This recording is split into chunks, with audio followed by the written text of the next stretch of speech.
अंतिम उपाय के रूप में ईशान को अपने घावों को ठीक करने के लिए ट्विन सेक्रेड रिटर्न शील्ड का उपयोग करना पड़ा। फिर ओरहिम्स कार्ड को कुचिकी बायकुयास कार्ड से बदलना पड़ा। अगले ही पल किजारस की आंखों के सामने ईशान ने अपनी तलवार उसके सामने खड़ी कर दी और कहा, चलो मैं तुम्हें कुछ दिलचस्प दिखाता हूँ। ओह! किजारू ने मुस्कुराते हुए कहा, मैं इसका इंतजार कर रहा हूँ। ईशान ने कहा, यह मेरी आखिरी चाल होगी स्कैटर, चिरे, सेनबोन जाकुरा। इयान की आवाज धीमी पड़ते ही इयान के हाथ में खड़ी तलवार गुलाबी हो गई और चमकने लगी। फिर धीरे धीरे उसकी धार टूटने लगी। नहीं, सटीक रूप से कहें तो यह टूट नहीं रहा है। यह आकाश में तैरती हुई अनगिनत चेरी फूलों की पंखुड़ियों में बदल रहा है और हवा के साथ उड़ रहा है। क्या यह कोई भ्रम तकनीक है या कुछ और? अपने एक तरफा धूप के चश्मे से किजारस की हैरान आंखें साफ देखी जा सकती हैं। उन्हें बस यही महसूस हुआ कि उन्होंने ईशान नाम के इस युवक द्वारा इस्तेमाल किए गए कई अविश्वसनीय कौशल देखे हैं। यदि ईशान को कुचिकी बायकुया का कार्ड नहीं मिला होता तो जन्पाकुटो सेनबोनजाकुरा एक तेज ब्लेड से अधिक कुछ नहीं होता। लेकिन जब यह कार्ड उपलब्ध होगा और सुसज्जित होगा तो जैसे ही वह ये शब्द बोलेगा, एक जादुई परिवर्तन तुरंत इस तलवार पर प्रभावी हो जाएगा। ईशान के हाथ में अब सिर्फ एक हैंडल बचा है। जन्पाकुटो का पूरा ब्लेड गायब हो गया है और हैरानी की बात यह है कि उसकी जगह इयान के शरीर के चारों ओर उड़ती हुई अनगिनत गुलाबी चेरी के फूलों की पंखुड़ियां आ गई हैं। यह एक बहुत ही सुंदर दृश्य है, लेकिन इसमें अतुलनीय हत्या का इरादा निहित है। इयान ने पहली बार जन्पाकुटो की क्षमता का इस्तेमाल किया था। उसे लगा कि ये चेरी ब्लॉसम की पंखुड़ियां उसके प्रेरण के केंद्र में थीं और मानो उसे अपनी इच्छानुसार नियंत्रित किया जा रहा हो।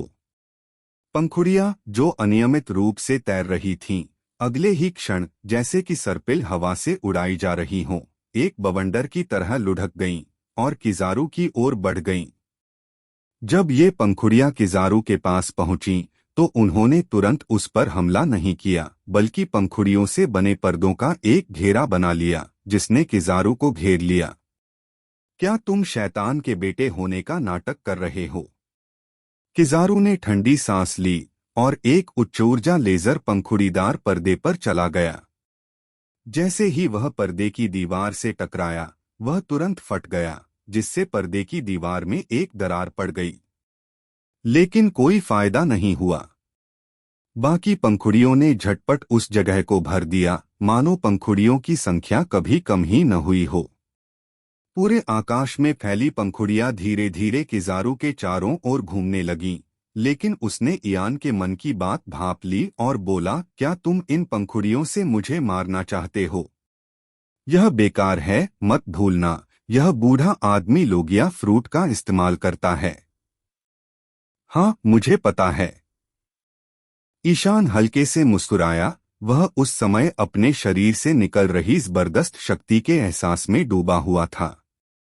उनकी जन्पाकुटोस शिकाई अपने दुश्मनों पर हमला करने के लिए ब्लेड को अनगिनत तेज पंखुड़ियों में बदलने के अलावा ईशान को उसकी विशेषताओं को एक बड़ा बढ़ावा देती है। सभी विशेषताओं में 300% की वृद्धि का मतलब है कि इयान की गति और शक्ति 3 गुना बढ़ गई है और उसकी नेन क्षमताएं और भी मजबूत हो गई हैं। चूंकि उसने पहले ब्लैक ड्रैगन वेव की ऊर्जा को अवशोषित कर लिया था, इसलिए इस विशेषता सुधार में ब्लैक ड्रैगन वेव द्वारा लाई गई नेन की पिछली वृद्धि को भी ध्यान में रखा गया है। और सबसे महत्वपूर्ण बात, ऐसा लगता है कि सभी गुणों में वृद्धि के कारण नेन की मात्रा में भारी वृद्धि हुई है, लेकिन इससे उसके शरीर पर कोई बोझ नहीं पड़ा। सत्य असत्य, हमारा लड़का आखिरकार एक उग्र जानवर बन गया। बस एक ही कमी थी कि यह अपग्रेड अस्थायी है, सिर्फ 15 मिनट का TN, फिर भी बढ़िया XD। यह समय अपेक्षाकृत कम है, लेकिन अधिकांश विरोधियों से निपटने के लिए यह पर्याप्त समय है। सेनबोन्जाकुरस के परिवर्तन की पंखुड़ियां घूमती रहीं और किजारस के दायरे को कसने लगीं। इसलिए वह प्रकाश कणों के रूप में भाग जाना चाहता था, लेकिन सोचने के बाद उसने उसी जगह पर रुकने का फैसला किया। एडमिरल किजारू इस लंबे बालों वाले बदमाश की हर हरकत से भागता नहीं, उसे लगता था कि वह उससे हार नहीं सकता। इसके अलावा वह लोगिया फल खाता है और उसे यकीन नहीं है कि इन अजीब पंखुड़ियों से उसे कोई नुकसान होगा। हालांकि उसे आश्चर्य तब हुआ जब एक पंखुड़ी उसके चेहरे के ऊपर से उड़ी और चुपचाप उसके चेहरे पर जा लगी। क्या हो रहा है? किजारू स्तब्ध रह गया, लेकिन उसी समय दर्जनों पंखुड़ियां उसके शरीर के पास आ गईं। किजारस का समुद्री कोट फटा हुआ था और कुछ पंखुड़ियों ने उसके कपड़ों को खरोंच दिया था, जिससे उसके नीचे की त्वचा कट गई थी। किजारू को आखिरकार एहसास हुआ कि वह बुरी स्थिति में है। ये सारी पंखुड़ियां हकी से जुड़ी हुई थीं। यह तो अकल्पनीय बात थी। आसमान में चेरी के फूलों की लाखों पंखुड़ियां थीं। अगर वह सचमुच हर एक पंखुड़ी पर अपनी हकी लगा रहा है, तो इस युवक में कितनी शक्ति होगी। किजारू को पहले लगा कि ईशान उसे नुकसान नहीं पहुंचा पाएगा। इसी वजह से वह अपने मूल स्वरूप में बदल गया, इसलिए उसे केवल हकी ही नुकसान पहुंचा सकती थी। हालांकि ये पंखुड़ियां हकी से लिपटी हुई नहीं लग रही थीं। बस बात यह थी कि वह पूरी तरह से गलत था। ये चेरी ब्लॉसम की पंखुड़ियां असल में सेनबोन्जाकुरा के ब्लेड से आई थीं और इयान का नेन ब्लेड से जुड़ा हुआ था, इसलिए जब वह बिखरा तो उसने उसका नेन बचा लिया। इस्तेमाल किए गए हकी नेन की मात्रा उतनी नहीं थी जितनी किजारू ने सोची थी, लेकिन क्योंकि विघटित पंखुड़ियों की संख्या बहुत ज्यादा थी, इसलिए हर पंखुड़ी पर नेन अपेक्षाकृत कमजोर था। हालांकि यह मात्रा पर्याप्त थी। हालांकि नेन कमजोर था, फिर भी यह किजारू के तात्विक शरीर को चोट पहुंचाने के लिए पर्याप्त था। दरअसल इनमें से हर पंखुड़ी एक तेज धार थी जो आसानी से गंभीर घाव कर सकती थी। एकमात्र समस्या यह थी कि सेनबोन्जाकुरस शिकाई किजारू को गंभीर चोट नहीं पहुंचा सकती थी। पंखुड़ियों के घूमते तूफान में ये छोटे छोटे नुकीले ब्लेड इतनी तेजी से घूम रहे थे कि किजारस के शरीर पर अनगिनत घाव हो गए। राजसी मरीन कोट पहले ही अनगिनत टुकड़ों में बिखर चुका था और उसका सूट भी इस दुर्भाग्य से नहीं बच पाया। आस्तीन, कॉलर, सब कुछ चिथड़ों में कटकर हवा में उड़ गया।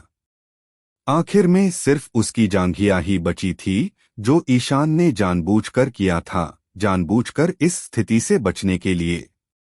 वह इस अंकल को पूरी तरह नंगा नहीं देखना चाहता था। वह दृश्य देखने लायक ही नहीं था। उड़ती पंखुड़ियां कुछ देर तक किजारस के शरीर से टकराने के बाद फैल गईं और उसे फिर से घेर लिया।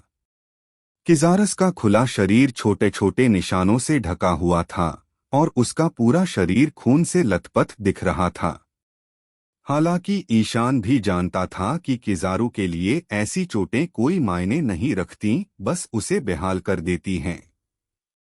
दरअसल सारी चोटें त्वचा के घाव थे। और उससे भी ज्यादा जरूरी बात यह कि जब उसे पता चला कि पंखुड़ियां उसे घायल कर सकती हैं, तो किजारू ने अपनी बाहों से अपना चेहरा ढक लिया और खुद को बचाने के लिए हकी का इस्तेमाल किया। जैसे ही हमला रुका, किजारू ने तुरंत अपनी बाहें फैला दीं और ईशान पर अनगिनत उच्च ऊर्जा प्रकाश किरणें भेज दीं। वह बहुत गुस्से में था। हालांकि इयान के हमले से उसे ज्यादा नुकसान नहीं हुआ, लेकिन उसकी गरिमा जरूर चली गई। मरीन एडमिरल के कपड़े टुकड़े टुकड़े कर दिए गए। क्या मजाक था। प्रकाश की घनी किरण निकल चुकी है। वह अब आदेशों की परवाह नहीं कर सकता, बस ईशान को तुरंत मार डालना चाहता था। हालांकि जिस समय उसने ये किरणें दागी, उसी समय ईशान ने सेनबोन्जाकुरा का मूठ भी अपने हाथ में पकड़ लिया और धीरे से कहा, सेनबोन्जाकुरा जलता हुआ दृश्य। किजारू के चारों ओर लगी अनगिनत चेरी फूलों की पंखुड़ियां अचानक काली लपटों से प्रज्वलित हो उठीं। यह बांकाई नहीं था, यह बस एक तात्कालिक तकनीक थी जिसे ईशान ने उसी समय विकसित किया था। चूंकि पंखुड़ियां स्वयं सेनबोनजाकुरा की धार थीं, इसलिए ईशान ने सीधे अंधेरे की ज्वाला की तलवार का इस्तेमाल किया और इन पंखुड़ियों को अग्नि की पंखुड़ियों में बदल दिया। आकाश में उड़ती पंखुड़ियां अचानक भड़क उठीं और इसका पहला परिणाम यह हुआ कि उनके चारों ओर की हवा अचानक झुलसने लगी। किजारस की किरणें अग्नि की पंखुड़ियों की दीवारों को भेदती हुई ईशान की ओर बढ़ी, लेकिन ईशान स्थिर खड़ा रहा। तभी एक अजीब दृश्य हुआ। सारी प्रकाश किरणें जो मूल रूप से ईशान पर लक्षित थीं, विक्षेपित होकर इयान के शरीर के पास से गुजर गईं। वहां मौजूद लोग देख सकते थे कि लपटों के आसपास की हवा टेढ़ी मेढ़ी लग रही थी, लेकिन ऐसा नहीं था। ऐसा आग के तेज तापमान के कारण होता है, जिससे हवा गर्म हो जाती है, जिससे प्रसार माध्यम का घनत्व बदल जाता है और प्रकाश विकृत हो जाता है। अब ईशान ने यही किया। उसने अनगिनत पंखुड़ियों को आग की एक विशाल दीवार में बदल दिया, जिससे आसपास की हवा गर्म हो गई और किजारू से निकलने वाली प्रकाश किरणें आग की पंखुड़ियों की दीवार से गुजरते समय विक्षेपित हो गईं। इस तरह का विक्षेपण वास्तव में प्राप्त करना आसान नहीं था। सबसे पहले गर्म हवा का क्षेत्रफल पर्याप्त बड़ा होना चाहिए और साथ ही मोटाई भी पर्याप्त होनी चाहिए। अन्यथा यदि विक्षेपण कोण छोटा होगा तो ईशान पर बमबारी होगी। यह प्रभाव केवल लेमिनेटेड पंखुड़ीदार पर्दे की दीवार के नीचे ही प्राप्त किया जा सकता है। आरव भी इसी तरह की अग्नि दीवार का उपयोग कर सकता था, लेकिन यदि उसकी अग्नि दीवार पर्याप्त मोटी नहीं थी तो वह इन प्रकाश किरणों को विक्षेपित नहीं कर पाएगा। किजारू इयान के दृष्टिकोण से आश्चर्यचकित था और इस युवक की लड़ाकू बुद्धि को कम करके नहीं आंका जाना चाहिए। प्रकाश किरण का हमला निष्फल रहा और किजारू ने उसे दोबारा इस्तेमाल करने का इरादा नहीं किया। वह सीधे दूर चला गया और पंखुड़ी वाले पर्दे से बाहर भाग गया। वह जानता था कि इस तरह घिरा रहना उसके लिए अच्छा नहीं होगा। पंखुड़ियों वाले पर्दे और लोहे की रेत का तूफान अतुलनीय थे। किजारू इतना तेज था कि पलक झपकते ही बाहर निकल गया। घेरे से बाहर निकलते ही किजारू की आकृति तुरंत गायब हो गई और इयान के सिर के ऊपर आ गई। प्रकाश की गति से किक का प्रयोग पुनः किया गया, जो ईशान की ओर नीचे की ओर बढ़ रही थी। हालांकि इयान का शरीर उस समय अप्रत्याशित रूप से गायब हो गया जब उसे मारा जाने वाला था। यह मत भूलिए कि इयान की गति 3 गुना बढ़ गई थी। जिस समय किजारू ने हमला किया, उसने अपनी पूरी गति, जो मरीन सोरू से भी तेज थी, का इस्तेमाल करके अपनी स्थिति बदली और बदले में वह किजारू के सिर के ऊपर आ गया। ग्लिंट फ्रूट की वजह से किजारस की प्रतिक्रिया की गति मानव आंख की गति से भी ज्यादा हो गई, लेकिन इसी तरह उसकी प्रतिक्रिया की गति प्रकाश की गति तक नहीं पहुंच पाई। इयान की गति आसमान छूने के बाद उसे साफ साफ दिखाई नहीं दे रहा था कि ईशान कैसे हिल रहा है। किजारू के हवा में लात मारने के बाद उसने तुरंत प्रतिक्रिया दी। हालांकि ईशान ने पहले ही एक मुक्का मारकर उसका सिर फोड़ दिया था। किजारू ने प्रतिरोध करने के लिए अपना हाथ उठाया। हालांकि इस मुक्के की ताकत उसकी कल्पना से परे थी। पल भर में उसकी बाह उस अत्यधिक बल से फट गई और फिर इयान के वार से उसकी छाती पर जोरदार चोट लगी। उसने गलती से इयान की ताकत को कम आंका, इसलिए पूरा वार झेल लिया। इयान का हाथ हकी से सख्त हो गया था और उसने पूरी ताकत से किजारू को हवा में ही मुक्का मारा। उसका पूरा शरीर उल्कापिंड में बदल गया और एक जोरदार धमाके के साथ वह जमीन पर गिर पड़ा, जिससे पूरा इलाका हिल गया। यह बिल्कुल उस दृश्य जैसा था जब फीनिक्स मनीष ने महायुद्ध में किजारू को लात मारी थी। यह दृश्य प्रिट्स ने डैन डैन मुशी को पकड़े हुए पूरी तरह से रिकॉर्ड किया था। किजारू जहां गिरा था वहां धुएं और धूल को देखकर दुनिया के सभी लोगों ने, जिन्होंने यह झटका देखा था, आश्चर्य से अपने मुंह बंद कर लिए। और ईशान अपने काले ज्वाला जैसे पंख हवा में फैलाए किजारू को मुक्का मारने के बाद पलटा और जमीन की ओर उड़ गया। आग की पंखुड़ियां उसका पीछा करती हुई उसके पीछे पीछे नीचे उतर गईं, मानो किसी अजगर की धधकती पूंछ हो। जब ईशान किजारू के पास तैरता हुआ आया तो राघव चौहान और जेफिर के बीच लड़ाई और अधिक भयंकर हो गई। जेफिर की लड़ने की शैली अद्भुत थी। जब वह अपनी यांत्रिक भुजा घुमाता, अगर वह किसी इमारत से टकराती तो उसका आधा हिस्सा नष्ट हो जाता। अगर वह जमीन पर गिरता तो एक बड़ा क्षेत्र नष्ट हो जाता। इसी तरह फुजितोरा के गुरुत्वाकर्षण फल की भी व्यापक रेंज है। जब वह अपने शिकोमिजुए बेंत के अंदर छिपी तलवार का इस्तेमाल करता है तो जहां भी उसका ब्लेड इशारा करता है वहां वह एक जबरदस्त गुरुत्वाकर्षण बल लगाता है जिसे ज्यादातर लोग सहन नहीं कर सकते। दोनों ने आपस में लड़ते हुए बंदरगाह का एक बड़ा हिस्सा तबाह कर दिया। किसी की भी उनके युद्ध क्षेत्र के पास जाने की हिम्मत नहीं थी। 300 मीटर के दायरे में जो भी आता उसे कुचल दिया जाता। जब जमीन पर ऐसी निर्दयी जोड़ी लड़ रही थी तो यह दृश्य देखने वालों को लगा कि अब अंत आ गया है। लेकिन जब ईशान और किजारू ने युद्ध के मैदान को हवा से जमीन पर मोड़ दिया तो सबको यकीन हो गया कि यह सचमुच प्रलय का दिन है। ईयान के उतरते ही किजारू जमीन पर गड्ढे से उठ खड़ा हुआ। उसके हाथ में स्वर्ग के बादलों को इकट्ठा करने वाली अमानो मुराकुमो तलवार थी और वह ईशान से टकरा गया। हालांकि ईशान ने उन उड़ती हुई पंखुड़ियों को वापस ले लिया और उन्हें सेनबोनजाकुरा के ब्लेड में फिर से जोड़ दिया।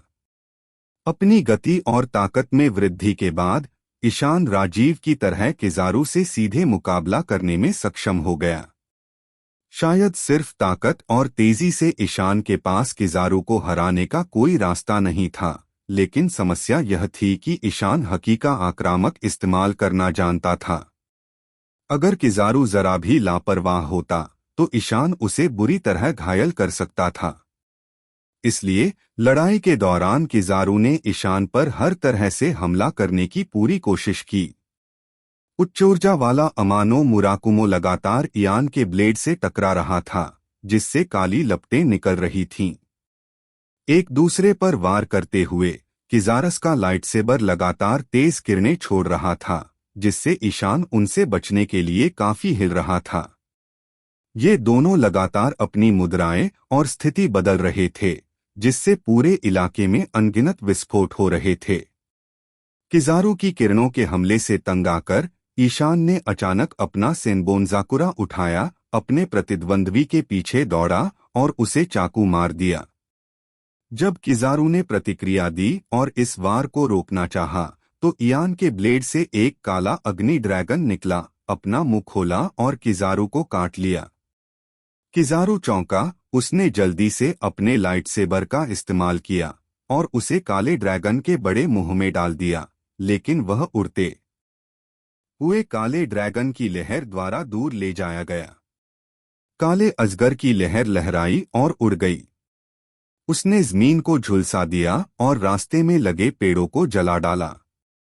उसकी पूंछ और शरीर से घिरी आसपास की इमारतें तुरंत ध्वस्त हो गईं। उनमें एक बड़ा सा छेद हो गया और पीछे लावा की एक नदी बह गई। अंततः जब काले ड्रैगन की ऊर्जा समाप्त हो गई तो किजारू अपनी स्थिति बनाए रखने में सक्षम हो गया। हालांकि किजारू पर ईशान ने फिर से प्रहार किया, जो उनका पीछा कर रहा था। जब किजारू ने काटने से बचने के लिए अपना लाइटसेबर उठाया तो वह लगभग कुचल गया और उसे घुटनों के बल बैठना पड़ा।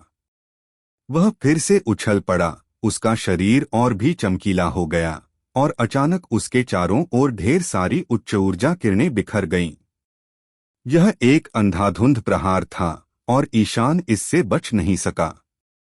इसलिए उसने दांत पीसकर अपनी बाईं तर्जनी उंगली का सिरा बाहर निकाला और उसे किजारू के कंधे की हड्डी पर रख दिया। संयोजन 4 बायकुराई। ईयान की उंगलियों के सिरे से चमकती हुई सफेद बिजली फूट पड़ी। किजारू की प्रकाश किरण ईशान के पेट के दाहिने हिस्से में घुस गई और ईयान की शुद्ध सफेद बिजली किजारू के कॉलरबोन को भी चीरती हुई निकल गई। यह चाल स्वाभाविक रूप से कुचिकी बायकुयास कार्ड का एक कौशल था। इस समय ईशान ने इसका इस्तेमाल किया था, इसलिए वह अपने दुश्मन के साथ चोटों का आदान प्रदान कर पा रहा था। किजारस के हंसली स्थान पर खून से सना हुआ एक छेद दिखाई दिया और ईयान के पेट में भी ऐसा ही हुआ। हालांकि इस तरह की चोट ईशान के लिए कोई मायने नहीं रखती थी, क्योंकि वह ओरिहिमे के कौशल का उपयोग खुद को ठीक करने के लिए कर सकता था, लेकिन किजारू ऐसा नहीं कर सकता था, इसलिए किजारू को इसका सबसे बुरा परिणाम भुगतना पड़ा। ईशान नाम के इस लड़के ने किजारू के कंधे पर दबाव डालते हुए अपनी उंगली पर हकी का इस्तेमाल किया है, जिससे वह उस जगह को समझ नहीं पा रहा है और इस वार से बच नहीं पा रहा है। कॉलरबोन मानव शरीर का एक महत्वपूर्ण हिस्सा है। इस हिस्से की चोट का किजारू पर गहरा असर पड़ा, जिससे उसके लिए अपना बायां हाथ उठाना मुश्किल हो गया। दोनों ने दर्द सहा और फिर से भिड़ गए। किजारू ने अपना बायां पैर उठाया और बिजली की गति से ईयान की कमर पर लात मारी। ईशान पीछे हट गया और आगे बढ़ने से बच गया, लेकिन वह किजारू के वार को अपने शरीर पर रगड़ने से नहीं रोक पाया। और जब वार गुजरा तो एक तेज हवा ईयान के शरीर से टकराई और उसे उड़ा ले गई। ईशान ने हवा में बैकफ्लिप किया, अपने बाएं हाथ से सेनबोनजाकुरस की म्यान पकड़ी और अपना दाहिना हाथ मूठ पर रखकर उकड़ू बैठने की मुद्रा बनाते हुए अपने अगले कदम की तैयारी की। फिर ईशान ने अभूतपूर्व गति से किजारस की कमर पर वार किया। ईयान के ब्लेड से जुड़ी शक्तिशाली हकी के डर से किजारू अपने मूल रूप में नहीं लौटा। इसके बजाय वह स्थिर खड़ा रहा और 6 शक्तियों रोकुशिकी, तेक्काई, लौ शरीर की शक्ति से उसे उठा लिया। हालांकि किजारू को यह उम्मीद नहीं थी कि टेक्काई, लौ शरीर रक्षा चाल उसे विफल कर देगी। सेनबोनजाकुरा के ब्लेड पर चमकती हुई चमकें संघनित हो गईं। किजारू ने उन्नत तेक्काई से ईयान के वार का बचाव किया, लेकिन ब्लेड से जुड़ी शक्तिशाली बिजली की धारा तुरंत उसके पूरे शरीर में फैल गई। इत्तोरियु एआई रायकिरी, बिजली काटने वाला। ईशान ने अपनी रणनीति बदल दी। उसके अंतहीन आक्रमणों ने किजारू के लिए ईशान से निपटना वाकई मुश्किल बना दिया। शैतानी फल की क्षमता वाले लोगों में आमतौर पर एक ही तरह की क्षमता होती है। चालें चाहे किसी भी तरह से ली गई हों, वे असल में शैतानी फल की शक्ति पर आधारित थीं और उनमें इतना ज्यादा बदलाव नहीं हो सकता। ईयान के हमले से निपटने के लिए किजारू ने अप्रत्याशित रूप से 6 शक्तियों रोकुशिकी, कौशल, रैंक्याकु, टेम्पेस्ट किक और टेक्काई, आयरन बॉडी के 2 कौशल का उपयोग किया। किजारू जैसे एडमिरल के लिए इन बुनियादी शारीरिक कौशल का उपयोग करना लगभग अविश्वसनीय था, जिसका उपयोग उन्होंने वर्षों से नहीं किया था। लेकिन अधिक अप्रत्याशित रूप से अब इस्तेमाल किया जाने वाला टेक्काई मौलिक चकमा से बेहतर प्रतीत हो रहा था। किजारस के बालों में इतना करंट दौड़ गया था कि उसके सिर से धुआं निकल रहा था और उसके मूल छोटे थोड़े घुंघराले बाल बिजली का झटका लगने के बाद अफ्रीकी हो गए। यह तस्वीर वाकई काफी मजेदार थी, लेकिन ईशान इस पल हंस नहीं पा रहा था। हालांकि उसके आक्रमण के तरीके किजारू के खिलाफ कई बार कारगर रहे हैं, लेकिन इस तरह की चोट ऐसे प्रतिद्वंद्वी को मारने या हराने के लिए काफी नहीं थी। उसकी शारीरिक शक्ति अभी तक उत्कृष्ट स्तर तक नहीं पहुंची है, इसलिए दोनों के बीच मुकाबला खत्म नहीं हुआ। यह ईशान के लिए अच्छी खबर नहीं थी, क्योंकि समय के साथ सेनबोनजाकुरा की शिकाई द्वारा लाया गया गुण सुधार जल्द ही समाप्त हो जाएगा। उसके बाद उसकी शिकाई 24 घंटे की कूलडाउन अवस्था में प्रवेश कर जाएगी। विशेषताओं को बढ़ाने में मदद के बिना ईशान इस तरह से किजारू से लड़ने में सक्षम नहीं होगा, और एक बार ये विशेषताएं गिर गईं तो स्थिति बहुत अलग होगी। मुझे इसे खत्म करने का कोई तरीका सोचना होगा। ईशान कुछ देर तक किजारस के लेजर से बचता रहा और अपने ख्यालों में खोया रहा। अचानक उसे कुछ सूझा और उसका बायां हाथ जमीन पर जोर से टकराया। एक क्षण में उसके पूरे शरीर से बिजली का विशाल प्रवाह निकला और फिर जमीन पर गिर पड़ा। जमीन थोड़ी थोड़ी कांपने लगी और अनगिनत लोहे की रेत हवा में अजीब तरह से तैरने लगी, जो सभी काली थीं। लौह रेत तूफान उभर आया है। क्योंकि इस समय इस तकनीक का समर्थन करने वाले नेन की संख्या अभी भी बहुत अधिक थी, इसलिए ईशान में पहले से कहीं अधिक लौह रेत संघनित हो गई है तथा 1 किलोमीटर के दायरे में काली रेत के टुकड़े दिखाई देने लगे हैं। ईयान के नियंत्रण में रेत के ये कण तेजी से घूमने लगे और एक लौह रेत तूफान, जो G5 शाखा आधार में मौजूद तूफान से बड़ा था, ने पल भर में आकार ले लिया। अनगिनत लौह रेत के बीच ईशान चुपचाप रेत के हर कण को टटोल रहा था। अचानक उसे कुछ महसूस हुआ और उसके चेहरे पर हल्की सी मुस्कान आ गई। वाह, क्या मैं सचमुच ऐसा कर सकता हूँ? क्या यह काम करेगा? लोहे के विशाल रेतीले तूफान ने किजारू को उस दृश्य की याद दिला दी जहां वह आग की पंखुड़ियों से घिरा हुआ था, इसलिए उसे चिंता हुई कि कहीं यह स्थिति फिर से न दोहराई जाए। इसलिए उसने तूफान को विचलित करने के लिए हर जगह लेजर किरणें भेजीं। जब उसने लौह रेत तूफान में एक छेद कर दिया तो किजारू तुरंत प्रकाश में बदल गया और लौह रेत तूफान के दायरे से बच निकला। हालांकि ईशान ने लोहे की रेत को नियंत्रित किया और उसे उस स्थान पर ले गया जहां किजारू फिर से प्रकट हुआ। जहां भी वह चमकता, ईशान लोहे के रेत के तूफान को नियंत्रित करके उसका पीछा करता। कई बार कोशिश करने के बाद किजारू को एहसास हुआ कि इस तरह हमेशा के लिए चलना नामुमकिन है। लोहे के रेत पर ईशान का कब्जा था और उसे हराए बिना वह खत्म नहीं होगी। इस बार किजारू सीधे यान की पीठ के पास आया और अपने हाथ में अमानो मुराकुमो लेकर उसकी ओर बढ़ा। हालांकि किजारू ने यह नहीं सोचा था कि ईशान ने पहले ही सेनबोनजाकुरा को वापस उसके म्यान में डाल दिया था और आसपास के लोहे के रेत के तूफान को उसने तुरंत वापस बुला लिया। उसके बाएं हाथ पर संघनित हो गया और एक विशाल ढाल में बदल गया, जिसने किजारू के वार को रोक दिया। यह लौह रेत ढाल लौह रेत की कई परतों से बनी थी। लौह रेत के बफर से किजारस का वार पूरी तरह से अवरुद्ध हो गया।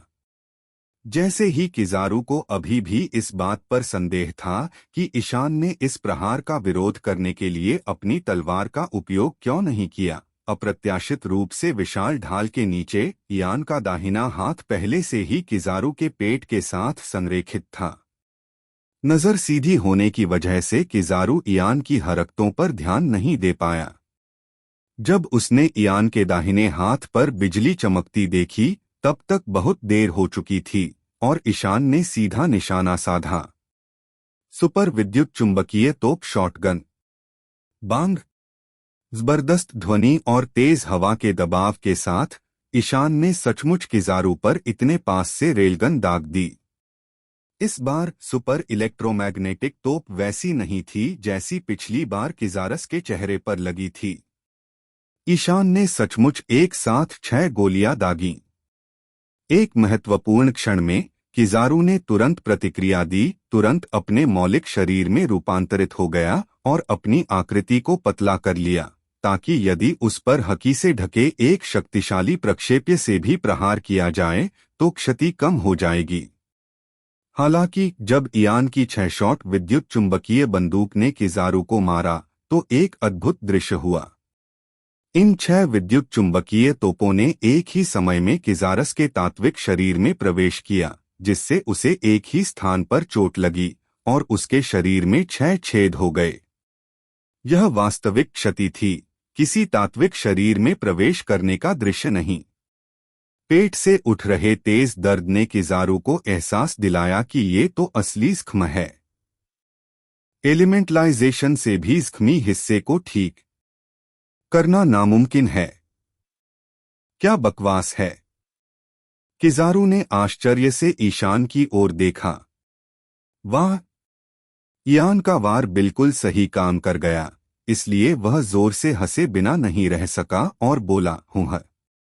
कैरोसे की गोलियों का स्वाद इतना अच्छा था। टीएन, यह बहुत बुद्धिमानी थी। यदि आपको पता चला कि यह कैसे हुआ तो टिप्पणियों में लिखें। इसके अलावा एफके यूग्रेकैट, आप प्लॉटरीडर सन की बस मजाक कर रहा था। मैं आपसे प्यार करता हूं भाई एक्सडी। यह सही है। ईशान ने जो फायर किया वह वास्तव में 6 राउंड वाली कैरोसे की गोलियां थीं। ये कैरोसे की गोलियां कहां से आईं? क्या अब भी पूछना जरूरी है? ये जेफिर की मशीन गन से आरव पर पहले दागी गई गोलियां थीं।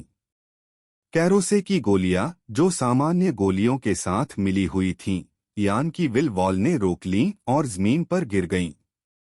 फिर उस मूर्ख आरव ने एक गोली उठाई और उसे देखना चाहा।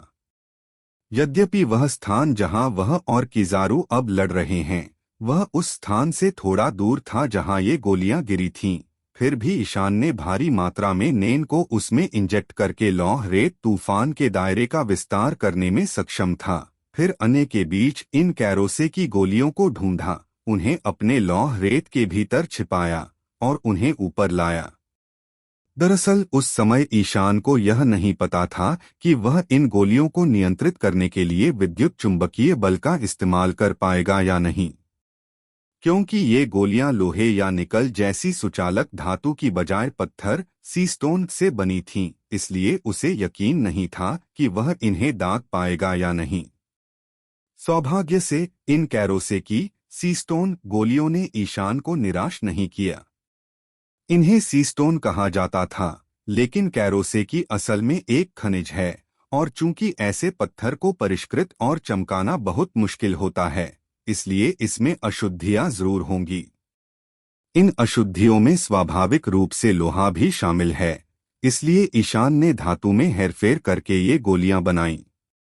विशाल लोहे की रेत की ढाल का उद्देश्य किजारस की दृष्टि को अस्पष्ट करना और उसे आगामी हमले को देखने से रोकना था, साथ ही किस प्रकार के गोला बारूद का इस्तेमाल किया गया था।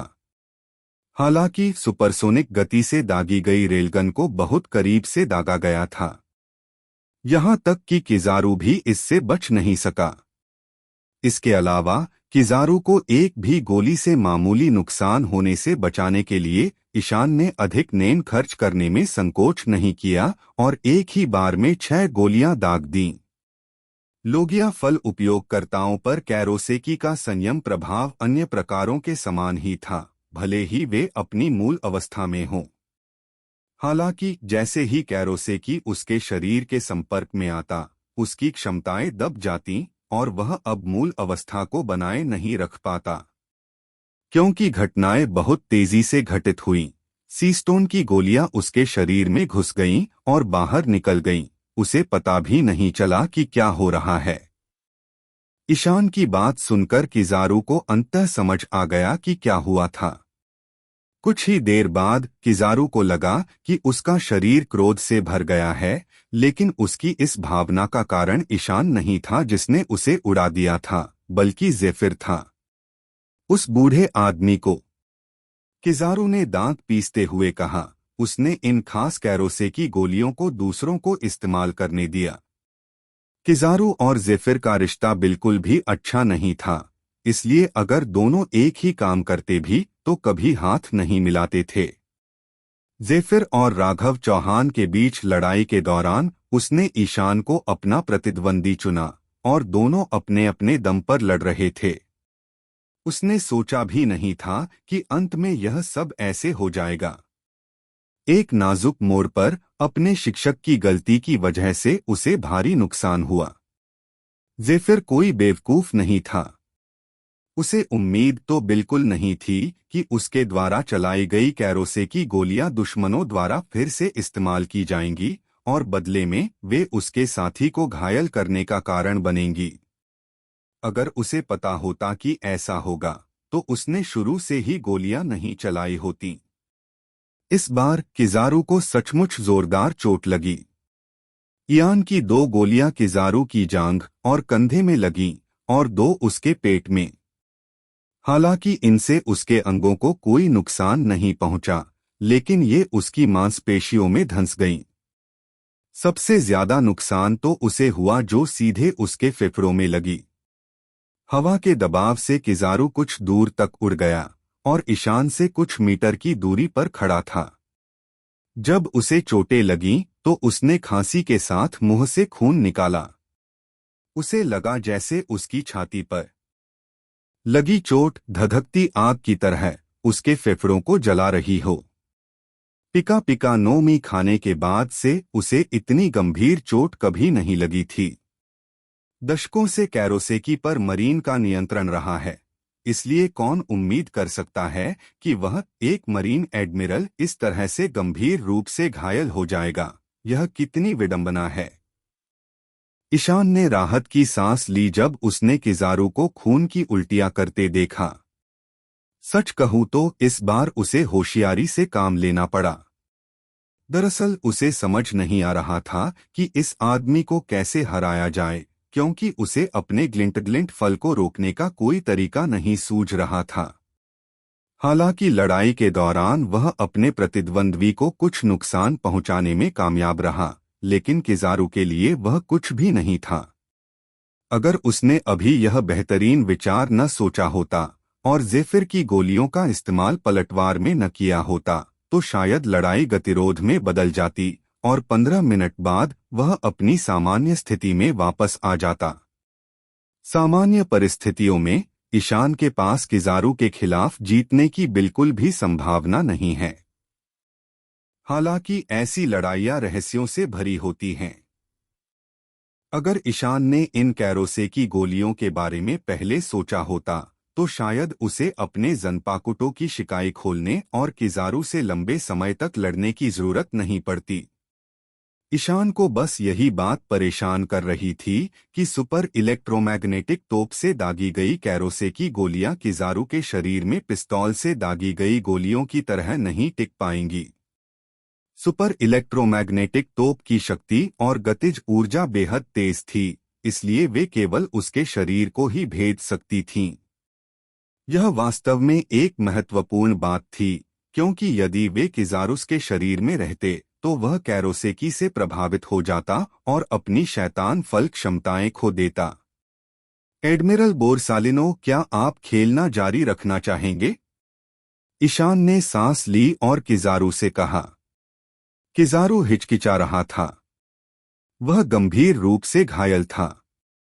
अगर वह लड़ाई जारी रखता तो उसकी शारीरिक शक्ति तेजी से खत्म हो जाती और उसे यकीन नहीं था कि ज़ेफिर ने और कैरोसेकी गोलियां चलाई हैं या नहीं। अगर अभी भी कोई है तो यह परेशानी का सबब होगा, क्योंकि इयान की रेलगन की तेज रफ्तार के साथ भले ही वह खुद यानी एडमिरल किजारू ही क्यों न हो, ऐसी क्षमता को चकमा देना मुश्किल था। उसी तरह ईशान अब उससे लड़ना नहीं चाहता था। भले ही वह आसानी से जीतने वाला था, ईशान उसे मार नहीं सकता था। एक एडमिरल के रूप में किजारू एक लाल झंडा था और अगर वह उसे मार देता तो उसे यकीन था कि पूरा समुद्री विभाग और विश्व सरकार अपनी सारी सेना, अपनी सारी शक्ति पूरे समुद्री डाकू समूह को घेरने और खत्म करने के लिए भेज देगी। एक एडमिरल का सामना करने के लिए ईशान को अपने सारे पत्ते इस्तेमाल करने पड़े और अंत में किजारू को घायल करने वाली एकमात्र चीज कैरोसेकी गोलियां थीं। अगर फ्लीट एडमिरल सेनगोकू, 2 एडमिरल और 12 वाइस एडमिरल उससे निपटने आए तो उसकी यात्रा यहीं समाप्त हो जाएगी। ऐसी भयानक तस्वीर की कल्पना करके ईशान कांप उठा। वह वास्तव में ऐसी स्थिति में नहीं पड़ना चाहता था। उसने सोचा कि वह इम्पेल डाउन की सबसे निचली मंजिल में फंस गया है और बैठा है। इसलिए जब उसने अपने सामने किजारू को खून बहता देखा तो उसने फैसला किया कि अब रुकने का समय आ गया है। साथ ही शिकाई का समय भी समाप्त होने वाला था। इसलिए ईशान को समझ नहीं आ रहा था कि अगर किजारू लड़ता रहा तो क्या करना चाहिए। यान की बातें सुनकर किजारू ने सिर उठाया और जेफिर की तरफ देखा जो पास ही राघव चौहान से लड़ रहा था। उसने पाया कि जेफिर भी इस समय तेज गुरुत्वाकर्षण दबाव में लड़ रहा था और हाँफ रहा था। 70 साल का बूढ़ा जेफिर इस तरह के दबाव को झेल चुका था जो असामान्य था। हालांकि अगर इस राक्षस राघव चौहान के खिलाफ उसकी लड़ाई जारी रहती है तो जेफिर को भी शायद उसी अंत का सामना करना पड़ेगा। सभी तथ्य किजारू को बता रहे थे कि वे जीत नहीं सकते, उसकी चोटों को उपचार की आवश्यकता है और उसके बाकी सैनिक इस जानवर को नहीं हरा सकते। हालांकि किजारू आत्मसमर्पण करने को तैयार नहीं था। जब उसे बाहर आकर इस समूह से निपटने का आदेश मिला तो वह बेपरवाह हो गया, यह सोचकर कि जीत उसकी ही होगी। लेकिन हालात उसके अनुमान के मुताबिक नहीं हुए। इसलिए अगर वह ऐसे ही पीछे हट गया तो मरीन्स की इज्जत मिट्टी में मिल जाएगी। लेकिन इसी समय सेंटोमारू दौड़ता हुआ आया। ईशान ने अपनी लोहे की कुल्हाड़ी पिघला दी थी और वह युद्धक्षेत्र से हटकर रैडेन और अन्य लोगों से लड़ने के लिए दौड़ा। जब ईशान और किजारू हवा में लड़ रहे थे तो उसने उनकी लड़ाई पर ध्यान दिया। नतीजतन उनके जमीन पर गिर जाने के बाद वह अपने आसपास के समुद्री लुटेरों पर हमला करने के लिए वापस चला गया। इसलिए जब वह फिर से युद्धक्षेत्र के पास पहुंचा तो उसने किजारू के मुंह पर खून देखा और जब उसने उसके शरीर पर कई निशान और 6 बड़े छेद देखे तो वह और भी हैरान रह गया। तत्व अनुवाद: वह अभी भी नंगा है ना? अंकल, आप इतनी बुरी तरह घायल क्यों हैं? सेंटोमारू दौड़कर आया और इयान की मौजूदगी को नजरअंदाज करते हुए किजारू को सहारा दिया। तुम वापस क्यों आ गए? किजारू बोला, क्या मैंने तुमसे कहा नहीं था कि पास मत आना? मरीन मुख्यालय से नया आदेश आया है। सेंटोमारू ने जल्दी से एक डेन मुशी निकाली। उन्होंने हमें पीछे हटने का आदेश दिया। क्यों? किजारू ने पूछा। यह व्हाइटबियर्ड है। सेंटोमारू ने कहा, व्हाइटबियर्ड का जहाज उतरने ही वाला है। विभाग किसी भी हालत में व्हाइटबियर्ड समुद्री लुटेरों से टकराव नहीं चाहता, इसलिए उन्होंने हमें तुरंत पीछे हटने का आदेश दिया है। दरअसल सेंटोमारू को यह नहीं पता था कि 500 मीटर दूर एक टूटी हुई दीवार के पीछे प्रिट्स विजुअल डेन मुशी को पकड़े हुए कांप रहा था। युद्ध के सारे दृश्य प्रसारित हो चुके थे। यह देखकर कि किजारू ईशान द्वारा गंभीर रूप से घायल हो गया था, मरीन चौंक गए और उन्होंने तुरंत लाइव प्रसारण सिग्नल बंद करने का आदेश दिया। उसी समय उनकी खुफिया जानकारी के कारण योंको व्हाइटबर्ड बहुत करीब था और द्वीप पर उतरने वाला था, क्योंकि उन्हें चिंता थी कि ऐसी परिस्थितियों में 2 एडमिरल किजारू और जेफिर आने वाले अत्याचारियों से भिड़ने पर और भी ज्यादा नुकसान उठाएंगे। इसलिए मरीन ने जोखिम उठाने की हिम्मत नहीं की और सीधे सेंटोमारू को पीछे हटने का आदेश दे दिया। यद्यपि मुख्यालय ऐसा करने को तैयार नहीं था, फिर भी उन्हें परिणाम स्वीकार करना पड़ा। सेंटोमारू की बातें सुनकर किजारू को स्थिति समझ आ गई। अगर सफेद दाढ़ी वाले राक्षस आ गए तो शायद वे गंभीर रूप से घायल लोगों के साथ अच्छा व्यवहार न करें। इसलिए किजारू ने अपने भतीजे को थाम लिया और कहा, चलो चलें। उसी तरह जेफिर को भी उस समय एक मरीन सैनिक ने सूचित किया। उसने भी अपने शिष्य किजारस के शरीर पर जख्म देखे थे, इसलिए वह बस आह भरकर पीछे हट गया। राघव चौहान ने उसे नहीं रोका। जब उसने सैनिकों को बंदरगाह की ओर पीछे हटते देखा तो वह पलटा और इयान की दिशा में चल पड़ा। हालांकि किजारू के पीछे हटने के बाद ईशान जमीन पर बैठ गया और फिर अपने आसपास की गंदगी की परवाह किए बिना जमीन पर वापस लेट गया। अरे यार, आखिरकार खत्म हो गया। मुझे लगा था कि ये दिन खत्म ही नहीं होगा। मरीन मुख्यालय का पीछे हटने का आदेश बुद्धिमत्तापूर्ण था। दोनों एडमिरलों को ईशान और ड्रैगन हंटर समुद्री लुटेरों का शिकार करने के लिए भेजा गया था। यह देखा जा सकता है कि विश्व सरकार और मरीन ईशान को बहुत महत्व देते थे। पहले तो उन्होंने सोचा कि मरीन्स चारों बादशाहों को मजबूर करने और उन्हें माहौल बिगाड़ने से रोकने के लिए इतना सख्त कदम उठा सकते हैं। लेकिन ऐसा ही था। यह मानते हुए कि आरव व्हाइट बियर्ड पायरेट्स का सदस्य नहीं था, उन्हें कुछ चिंताएं होती और वे इतनी जल्दी बाहर नहीं जाते। हालांकि उन्हें उम्मीद नहीं थी कि इस बिंदु पर फायर फिस्ट आरव व्हाइटबर्ड पायरेट्स में शामिल हो जाएगा। व्हाइटबियर्ड को अपने धर्मनिष्ठ पुत्र आरव से बहुत लगाव था। जब उसने, जो अभी अभी आया था, अपना पहला अनुरोध और विनती की, तो व्हाइटबियर्ड ने अपने बेटे के लिए खड़े होने की अथक योजना बनाई। इससे पहले कि किजारू और जेफिर मरीन को सलामिस द्वीप पर ले जाते, मरीन मुख्यालय को व्हाइटबर्ड पायरेट्स की खबर मिल गई। उस समय वे इस बात को लेकर असमंजस में थे कि क्या किजारू और जेफिर को वापस जाने दिया जाए। हालांकि घटनाओं में एक मोड़ यह आया कि डोफ्लेमिंगो के गुप्त हस्तक्षेप के कारण जानवर समुद्री डाकू भी क्षेत्र में दिखाई दिए और व्हाइटबर्ड समुद्री डाकुओं से टकरा गए, इसलिए दोनों पक्ष खुले समुद्र में एक दूसरे से भिड़ गए। इस स्थिति के बारे में जानने के बाद मरीन ने किजारू और जेफिर को अपना अभियान जारी रखने की अनुमति दे दी, उम्मीद करते हुए कि इस देरी से फर्क पड़ेगा, और इस अवसर का उपयोग ईशान और ड्रैगन हंटर समुद्री डाकू समूह को गिरफ्तार करने के लिए किया। हालांकि इस नए उभरे समुद्री डाकू समूह को सभी ने कम करके आका। युद्ध में राघव चौहान ने जेफायर को दबा दिया और ईशान ने एक नई आभा के साथ विस्फोट किया, एक भयानक शक्ति का प्रदर्शन किया।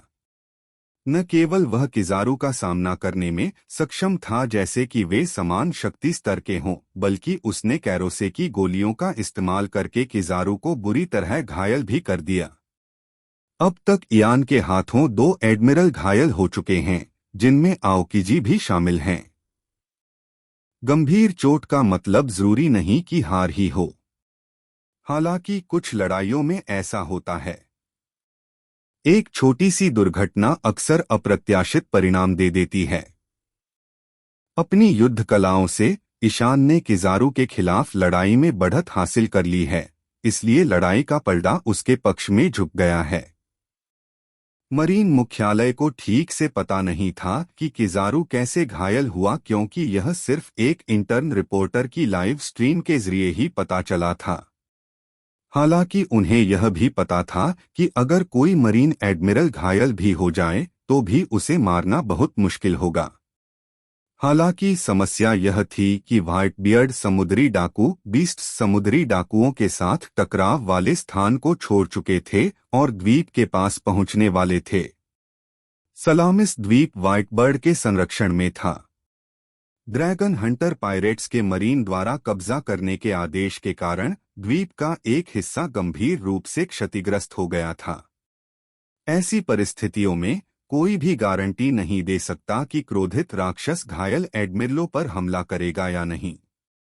यदि बंदरगाह को देखकर व्हाइटबर्ड क्रोधित हो गया तो वह निर्दयी हो सकता है और सीधे वहां मौजूद सभी समुद्री सैनिकों को मार सकता है। तब तक पूरी दुनिया अराजकता में बदल जाएगी। परिणाम बहुत गंभीर थे। ड्रैगन हंटर पायरेट्स को समय के अंतराल में पकड़ने की योजना अब संभव नहीं थी। ईशान और बाकी लोग डटे रहे और उन्होंने बहुत अच्छी तरह से प्रतिरोध किया। फिर मरीन को एक कदम पीछे हटना पड़ा और मुख्यालय के पीछे हटने के आदेश के साथ द्वीप के सभी सैनिक व्यवस्थित ढंग से बंदरगाह की ओर पीछे हटने लगे। सलामिस रियासत के पहरेदारों ने उनका पीछा किया, लेकिन समझदारी से उनसे युद्ध नहीं किया। पीछे हटते मरीन सैनिकों ने स्वाभाविक रूप से बंदरगाह पर ड्रैगन हंटर समुद्री डाकू समूह के सदस्यों को देखा। हालांकि उन्होंने दांत पीसते हुए भी असहाय थे।